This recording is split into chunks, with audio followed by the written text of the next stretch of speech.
Puji Tuhan, salam sejahtera bagi Bapak, Ibu, Saudara, keluarga GPDI El Shaddai Magelang. Kita kembali bertemu dalam Renungan 79 untuk kita belajar bersama-sama tentang kebenaran firman Tuhan. Salam revival, saya berubah, saya berkarya, saya menjadi berkat. Mari kita renungkan firman Tuhan untuk jadi petunjuk dalam kehidupan kita. Hari ini kita akan bersama-sama belajar firman Tuhan dari Amsal 26 ayat yang ke-10. Amsal 26 ayat yang ke-10 berkata demikian, siapa memperkerjakan orang bebal dan orang yang lewat adalah seperti pemanah yang melukai tiap orang. Ya, hari ini ada satu nasihat yang dituliskan oleh Salomo tentang bagaimana kita berhubungan dengan orang-orang yang bekerja. Adalah bagian-bagian yang penting untuk kita lihat bahwa firman Allah berkata, siapa yang memperkerjakan orang yang bebal, dalam terjemahan lain dikatakan orang yang bodoh, ya, orang yang kemudian tidak mau belajar, tidak mau mengerti hal-hal yang baru, tidak mau terbuka pikirannya, dan juga orang-orang yang lewat itu artinya orang yang melanggar batas moral yang baik, melanggar penilaian-penilaian yang seharusnya dilakukan.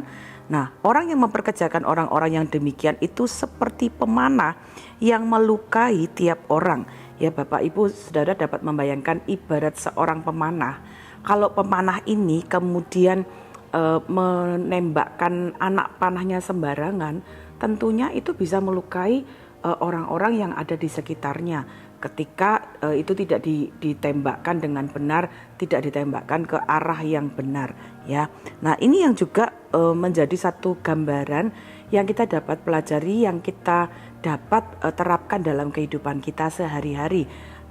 Peribahasa atau gambaran yang dituliskan di dalam Amsal ini menjadi satu hal yang penting untuk kita dapat belajar. Jangan memilih, menentukan, memperkerjakan seorang yang bodoh, yang kemudian melewati batas-batas, yang suka melanggar, yang kemudian akan membuat kita menerima akibatnya atau menyesalinya di kemudian hari.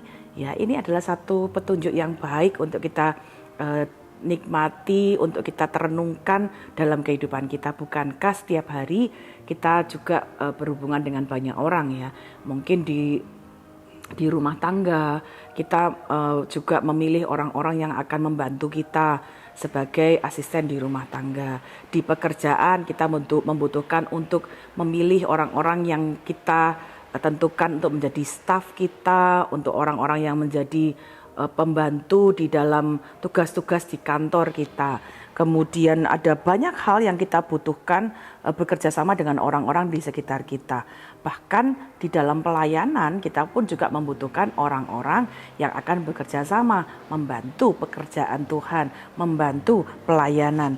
Di dalam kehidupan kita membutuhkan banyak orang yang akan bekerja sama dengan kita, dan petunjuk hari ini menjadi hal-hal yang penting untuk kita lihat, ya. Jangan memperkerjakan orang yang bebal dan orang-orang yang suka melanggar peraturan-peraturan atau hal-hal yang baik. Nah, apa yang kita bisa lihat bersama-sama?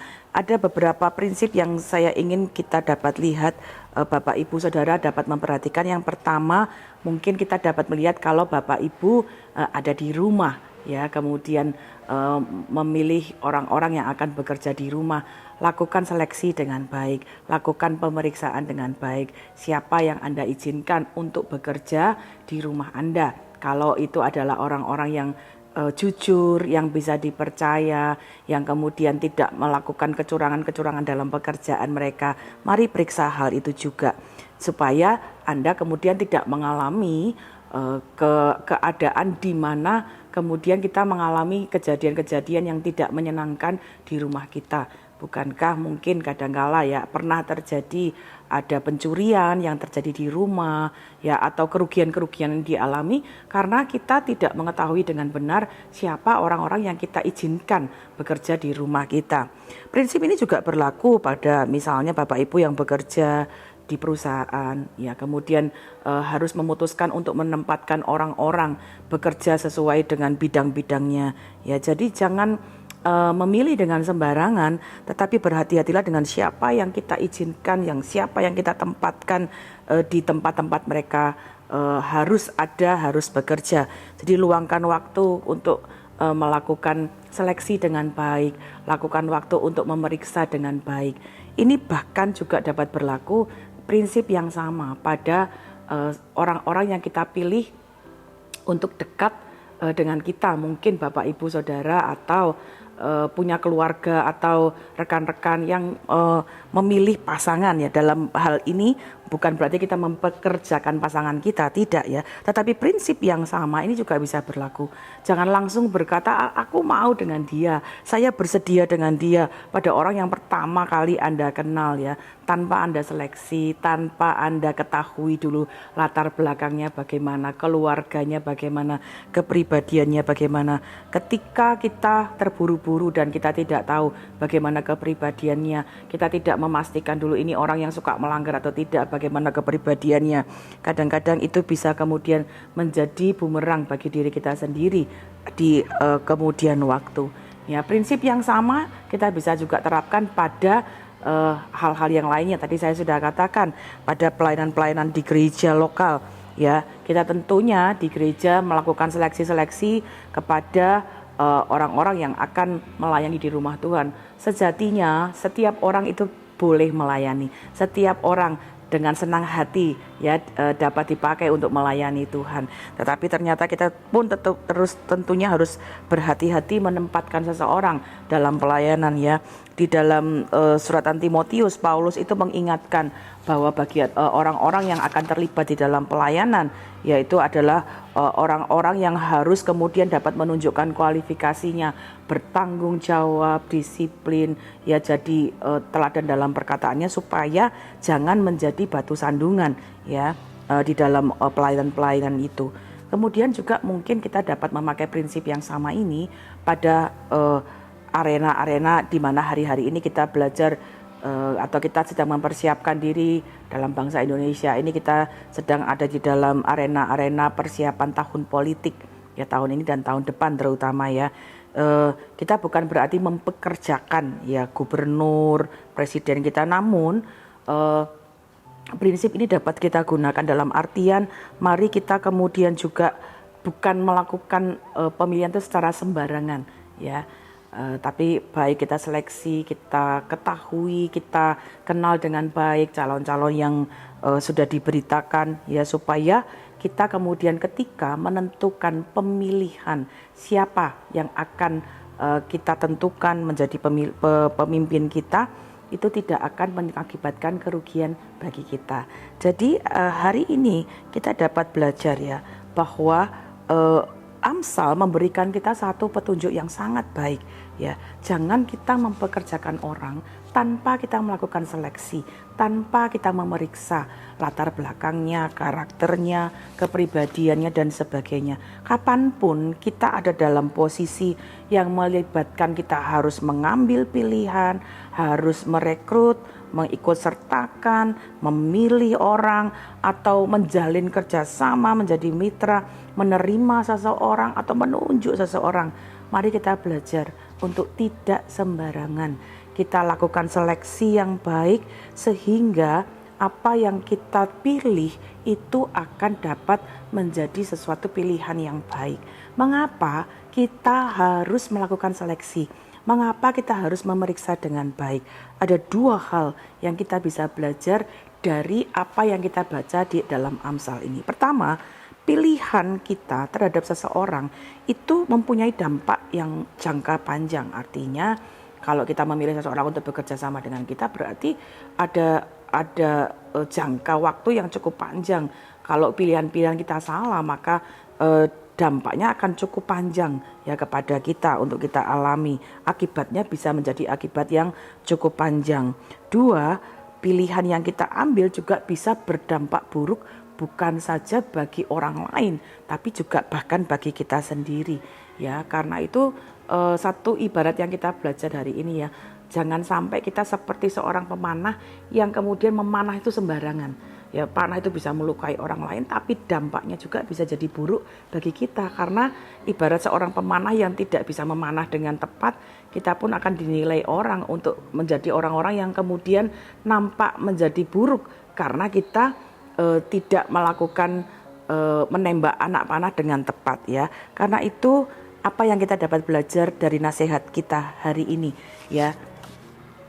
Siapa memperkerjakan orang bebal dan orang-orang yang lewat adalah seperti pemanah yang melukai tiap orang.